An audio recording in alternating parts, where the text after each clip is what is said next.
రాజుల కాలం నుంచి సుప్రీంకోర్టు వరకు భారత న్యాయ వ్యవస్థ చరిత్ర. న్యాయం అంటే ఏమిటి? ఒక వ్యక్తికి అన్యాయం జరిగితే అతను ఎక్కడికి వెళ్తాడు? ఈరోజు మన సమాధానం కోర్టు. కానీ ఈ కోర్టు వ్యవస్థ ఎప్పుడు మొదలైంది? భారతదేశంలో మొదటి కోర్టు ఏది? బ్రిటిష్ వారు భారతదేశానికి రాకముందు ప్రజలకు న్యాయం ఎలా జరిగేది? సుప్రీంకోర్ట్ ఆఫ్ ఇండియా ఎలా ఏర్పడింది? ఈరోజు మనం చూస్తున్న భారత న్యాయ వ్యవస్థ ఒక రోజులో ఏర్పడిన వ్యవస్థ కాదు.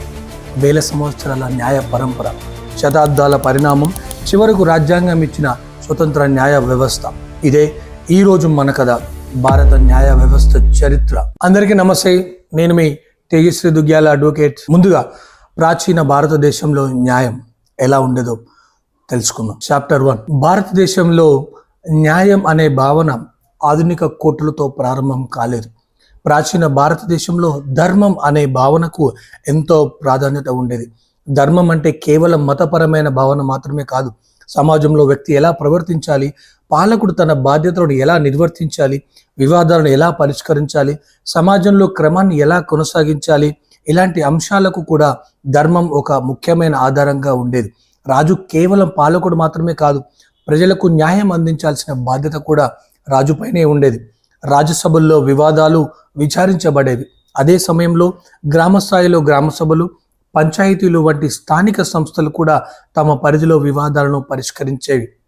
అయితే ఆ కాలంలోని న్యాయ వ్యవస్థను మనం ఈరోజు ఉన్న సుప్రీంకోర్టు, హైకోర్టు, డిస్ట్రిక్ట్ కోర్ట్ వ్యవస్థతో నేరుగా పోల్చలేం. ఎందుకంటే అప్పటి రాజకీయ సామాజిక వ్యవస్థ పూర్తిగా భిన్నంగా ఉండేది.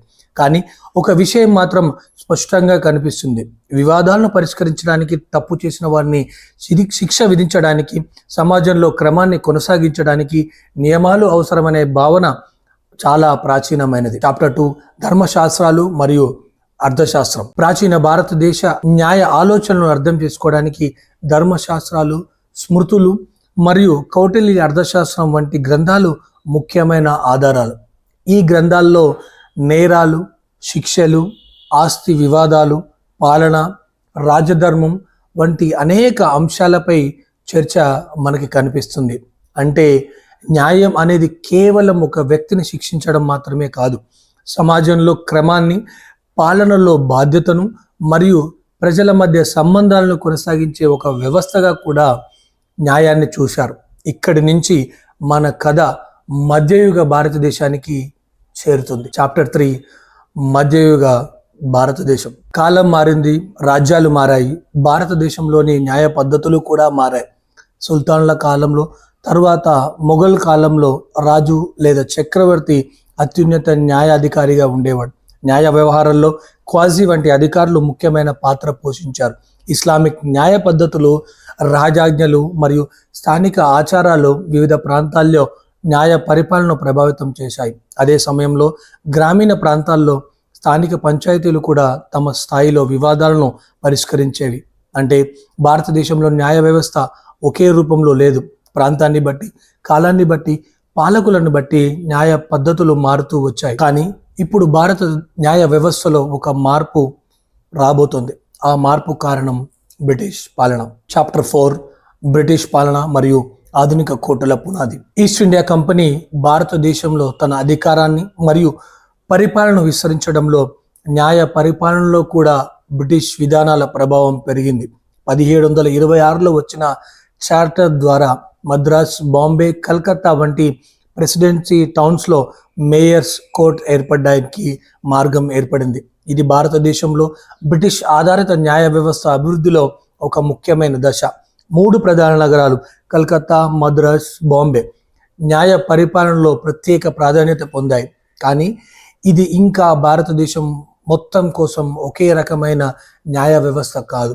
ముందు ఇంకా చాలా మార్పు రావాల్సింది. ఆ మార్పుల్లో అత్యంత ముఖ్యమైనది 1773 regulating act. Chapter 5. 1774 Calcutta supreme court. 1773లో బ్రిటిష్ పార్లమెంట్ రెగ్యులేటింగ్ యాక్ట్ను ఆమోదించింది. దాని తర్వాత 1774లో కలకత్తాలో సుప్రీంకోర్ట్ ఆఫ్ జ్యుడికేచర్ స్థాపించబడింది. ఇది బ్రిటిష్ పాలనలో భారతదేశంలో ఉన్నత న్యాయ వ్యవస్థ అభివృద్ధిలో ఒక ముఖ్యమైన ఘట్టం. కలకత్తాలో ఏర్పడిన ఈ సుప్రీంకోర్టు తనకు అప్పగించబడిన అధికార పరిధిలో న్యాయపరమైన వ్యవహారాలను విచారించింది. తరువాత మద్రాస్ మరియు బాంబేలో కూడా సుప్రీం కోర్ట్స్ ఏర్పడ్డాయి. అయితే బ్రిటిష్ కాలంలో భారతదేశంలోని న్యాయ వ్యవస్థను ఒకే ఏకీకృత వ్యవస్థగా భావించడం సరైంది కాదు. వివిధ ప్రాంతాల్లో వివిధ కోర్టులు, వివిధ చట్టాలు, వివిధ అధికార పరిధులు ఉండేవి. ఈ పరిస్థితిని మరింత వ్యవస్థీకృతం చేయడానికి తరువాత మరో కీలకమైన మార్పు వచ్చింది. Chapter 6 1861-62 high courts. 1861లో ఇండియన్ హైకోర్ట్ యాక్ట్ వచ్చింది. దీని ద్వారా హైకోర్ట్స్ ఏర్పాటుకు మార్గం ఏర్పడింది. దాని తర్వాత 1862లో కలకత్తా, బాంబే మరియు మద్రాస్లో హైకోర్ట్స్ ఏర్పడ్డాయి. ఇక్కడి నుంచి భారత న్యాయ వ్యవస్థ మరింత వ్యవస్థీకృత రూపాన్ని సంతరించుకుంది. హైకోర్ట్స్ తమ పరిధిలో ఉన్న కేసులను విచారించడంతో పాటు క్రింది స్థాయి కోర్టులపై కూడా న్యాయపరమైన పర్యవేక్షణను కలిగి ఉన్నాయి. ఈ హైకోర్ట్స్ వ్యవస్థ ఈరోజు మనం చూస్తున్న భారతదేశ హైకోర్టు వ్యవస్థకు చరిత్రాత్మక పునాదిగా నిలిచింది. కానీ భారతదేశం ఇంకా స్వతంత్రం కాలేదు. మరొక ముఖ్యమైన దశ స్వాతంత్రానికి ముందు వచ్చింది. Chapter 7 1935-37 federal court. 1935లో గవర్నమెంట్ ఆఫ్ ఇండియా యాక్ట్ వచ్చింది. ఈ చట్టం భారతదేశ రాజ్యాంగ మరియు పరిపాలనా వ్యవస్థలో అనేక మార్పులకు దారితీసింది. దాని ఆధారంగా 1937లో ఫెడరల్ కోర్ట్ ఆఫ్ ఇండియా ఏర్పడింది. ఫెడరల్ కోర్ట్ స్వాతంత్రానికి ముందు భారతదేశంలోని అత్యున్నత న్యాయ సంస్థగా కీలకమైన పాత్ర పోషించింది. ప్రత్యేకంగా కేంద్రం మరియు ప్రావిన్సుల మధ్య రాజ్యాంగపరమైన వివాదాల్లో దాని పాత్ర ముఖ్యమైనది. తరువాత స్వతంత్ర భారతదేశంలో ఏర్పడిన సుప్రీం కోర్ట్ ఫెడరల్ కోర్ట్ యొక్క న్యాయపరమైన వారసత్వాన్ని ముందుకు తీసుకెళ్ళింది. కానీ ఆ మార్పుకు ముందు భారతదేశ చరిత్రలో ఒక మహత్తరమైన రోజు వచ్చింది. చాప్టర్ 8 1947 స్వాతంత్రం. 1947 ఆగస్టు 15 భారతదేశం స్వతంత్ర దేశంగా అవతరించింది. కానీ కొత్త భారతదేశానికి కేవలం స్వాతంత్రం సరిపోదు. దేశాన్ని నడిపించడానికి ఒక రాజ్యాంగం కావాలి. ప్రజల హక్కులను రక్షించే వ్యవస్థ కావాలి. ప్రభుత్వ అధికారాలపై రాజ్యాంగ పరిమితులు ఉండాలి. మరియు ఈ హక్కులకు రక్షించగల స్వాతంత్ర న్యాయ వ్యవస్థ కూడా అవసరం. అందుకే భారత రాజ్యాంగ నిర్మాణం అత్యంత కీలకమైన ఘట్టంగా మారింది.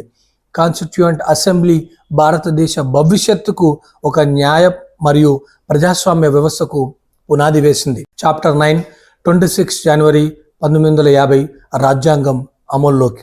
26 జనవరి 1950 భారత రాజ్యాంగం అమల్లోకి వచ్చింది. భారతదేశం గణతంత్ర దేశంగా మారింది మరియు భారత న్యాయ వ్యవస్థకు ఒక కొత్త రాజ్యాంగబద్ధమైన రూపం వచ్చింది.